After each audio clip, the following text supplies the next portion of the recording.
काय बनणार आहे? Contracted forms. त्याला मराठीमध्ये संक्षिप्त रूप म्हणतात. काय म्हणतात? संक्षिप्त रूप. आता ह्या उदाहरणावरून तुम्हाला लक्षात येईल बघा. वाचा. I am busy. Busy. I am busy. हे झालं वाक्य, फुल वाक्य आहे ते.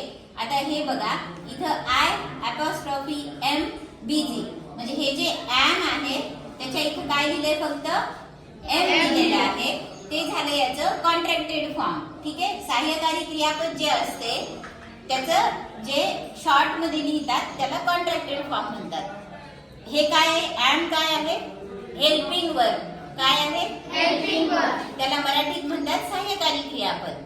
मग आता इथं बघा, दे आर टायर्ड. आता हे पूर्ण वाक्य आहे. इथं आर लिहिलेलं आहे ना पूर्ण.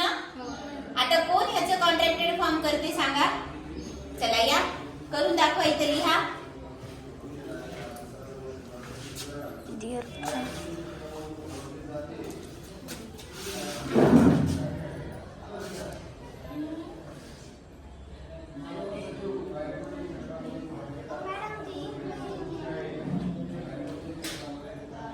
काय झालं? हा, बघू द्या. Very good. काय आहे आता बघा, त्याचं पण काय वाचत असताना काय वाचतो आपण? They are tired. पण लिहिताना काय लिहिलेलं आहे?